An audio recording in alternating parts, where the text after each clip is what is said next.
Hello, I'm Steve Weber, the host of Essential Book Drop. We've got some great books today. Happy Thursday, everyone. It's November 13th, 2025. As always, I'm joined by my co-host and my bookworm sidekick, Cassandra. Good morning, Cass. Good morning. Happy Thursday. Ready to talk about some pretty interesting choices people make in these books today. Absolutely. It sounds like we're dealing with some high-stakes decisions, maybe some chaos. Oh, definitely chaos. But also, exploring what happens when characters really have to choose their own path, sometimes against, well, everything. Okay, I like the sound of that. Where are we starting this exploration? Looks like something festive, but maybe complicated.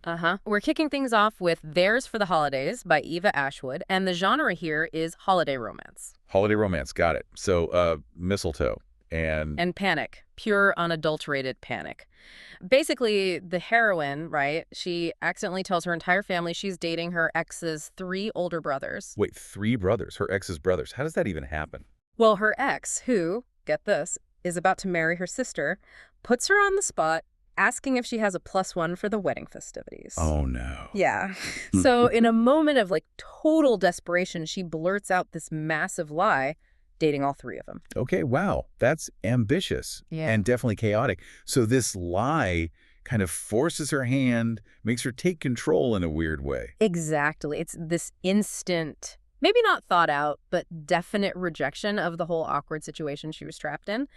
And then comes the consequence. Which I'm guessing involves the brothers actually showing up. You guessed it. Okay. We're talking forced proximity to the max. The 3 brothers, Lennox, Rhett, and Sawyer, end up staying with her in her, quote, too small house, all while she's trying to run her bakery during the insane Christmas rush. Okay, that sounds like comedy gold, but also maximum stress. For sure. And each brother brings a different kind of tension, forcing her to deal with different parts of herself, Right, right. Break it down for us. Who are these guys? Oh, nice. So first there's Lennox. He's the one who took her virginity 6 years ago Oof. and then totally ghosted her. But now he's back, and he admits he hasn't actually been with anyone else since then. So, unresolved history, big time. Yeah, just a bit. Okay, who's next? Then you've got Rhett. He's the one who keeps accidentally, or maybe not so accidentally, walking in on her during, let's call them very naughty shower moments. The embodiment of present-day temptation. Pretty much. Makes it hard for her to ignore her current needs. And finally, there's Sawyer. Okay. He's the one who genuinely appreciates her curves, which is important, for the body positivity aspect, especially after dealing with a judgmental ex. He sees her and likes what he sees. So each one forces her to confront something different. Yeah. Past hurt, present desire, and self-worth. Exactly. And this whole setup, it falls under the reverse harem romance umbrella, which, leans into the idea that maybe more is more sometimes. She has all 3. That's the promise. It's playing with all those fun tropes. Ex's 3 brothers, definitely fake dating, some grumpy sunshine dynamics in there, a curvy heroine, small town setting. Sounds like a lot packed into one holiday. It is, but it's confirmed as a standalone with a happily ever after. It's really about, pure escapist fun, lots of steam, but anchored in her choosing herself and what she wants, even if it's unconventional. Okay, so choosing herself amidst chaos. I see the theme. Now, where are we going next? Sounds like a pretty sharp turn. It is. We're shifting from holiday hijinks to something darker, more cosmically complex. Intriguing. Lay it on us. All right, this is Turns of Fate, which is book 1 of the Isle of Words series by Anne Bishop, and the genre is contemporary fantasy. Anne Bishop. Okay, known for some pretty intense worlds.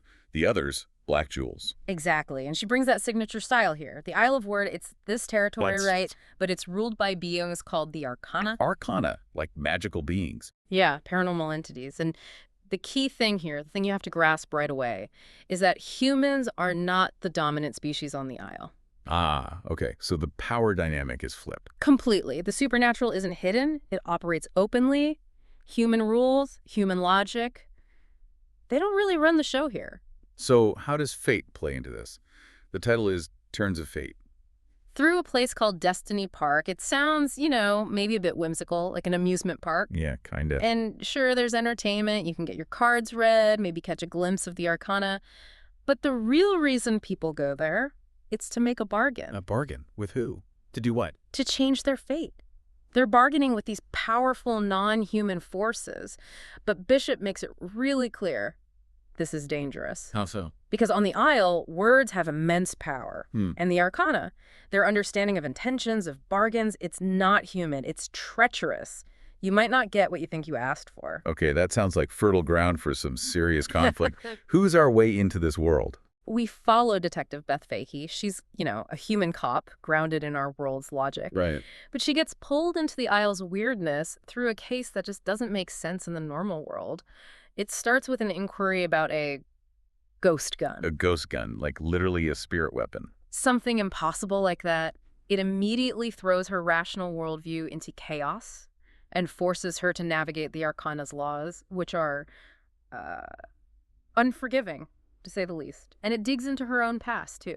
And you mentioned Bishop style creating beings with alien logic. Yes, that's her specialty. The Arcana aren't just humans with powers. They think differently. Their motivations, their justice system.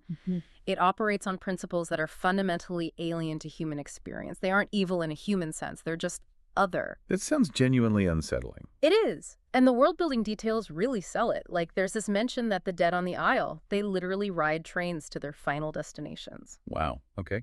That paints a picture, a very strange picture. Right. It shows this deep, intricate system that exists completely outside human understanding of life and death. It's meticulous, but deeply weird. So this is a good starting point for someone new to Anne Bishop. Absolutely. You don't need any background from her other series. It really throws you into this unique world where the challenge isn't just personal demons, but navigating a reality with fundamentally different rules. It's about agency when the entire system is alien. Okay, from alien systems to perhaps more human-made ones, where does our final book take us? We're heading into dystopian romance territory now, looking at societal control. The book is Conform, a novel by Ariel Sullivan. Dystopian romance. So love under oppressive regimes, a classic for a reason. What's the setup here? We're centuries after some kind of massive war. Society is now ruled by this group called the Ilum. They're technologically advanced, very powerful, but also elusive, sort of shadowy. And how do they maintain control? What makes it dystopian? Well, there are a couple of really chilling methods mentioned. Constant health monitoring is one, keeping tabs on everyone all the time. Oof, okay. Loss of privacy. Big time. And even more fundamentally, there are mandated procreation contracts. The state, the Ilum, basically dictates who you pair up with and have children with. Wow. That's hitting right at core autonomy, isn't it?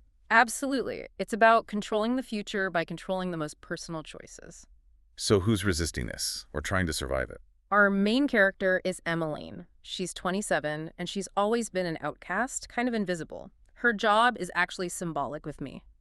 She sorts ancient art, basically deciding what pieces of the past get destroyed. So she's part of the system, even in erasing history. Right. Her life is pretty bleak, conforming, just trying to get by, until everything changes. And Ilum, one of these powerful rulers named Colin, chooses her as his mate. Her, the outcast. Why? That's part of the mystery. But suddenly, she's thrust into the spotlight, into this dangerous political game called the courting. She goes from nobody to, well, potentially very important. That's a shock to the system. How does she handle it? Well, that's where the central conflict really heats up, especially with the romance element. It becomes a love triangle, but one with huge stakes. Okay, who are the points of the triangle? Colin, the Ilum mate. Right. Colin represents one path. He's part of the system that oppresses everyone, but he's also confusing. Maybe protective of Emmeline in his own way? Is there a chance for change from within, maybe? Or is he just using her? It's unclear. And the other point? The other guy is Hal. He's a leader in the resistance movement. He represents the opposite path. Outright revolution, fighting back against the Ilum. So conform or rebel, basically embodied in two different men she's drawn to. Exactly. And apparently the book does a really good job of keeping you guessing, making you genuinely torn. Veronica Roth, who knows a thing or two about dystopian romance, praised it for that. You find yourself switching allegiances. Because both choices have massive consequences, Yeah. right? Not just for her heart, but for everyone. Precisely. Choosing Colin might mean securing some kind of safety, maybe even influencing the Ilum, but it also feels like betrayal, like complicity. And choosing how? Choosing Hal means embracing rebellion, fighting for freedom, but it's incredibly dangerous. It could lead to total destruction, the loss of even the grim stability they have now.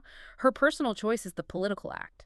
It sounds like her choice about who to love is literally a choice about humanity's future. That's the core of it. It's a return to that classic YA dystopian feel, where romance isn't just romance, it's an act of defiance.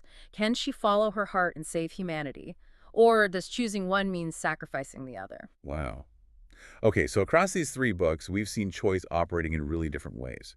Panic-driven lies leading to self-discovery, navigating truly alien rules of fate, and love itself becoming a political weapon. Yeah, it's a fascinating spectrum, isn't it? From the very personal and chaotic to the cosmic to the systemic political struggle, all showing how characters grapple with agency under pressure. Definitely gives you a lot to think about regarding control and freedom. Well, thanks for joining us today. And if you want to take a look at any of these books, visit us at essentialbookdrop.com, and you'll have all the links right there. Also, whenever you feel like it, you can listen to us on Spotify, Apple Podcasts, Amazon Podcasts, YouTube, practically anywhere. Cass, we'll do it again tomorrow. Sounds good. Always fun talking books. Goodbye, everyone. Until then, keep on opening new worlds with great new books. And whatever you do, remember this. When you read, Your mind becomes its own kingdom.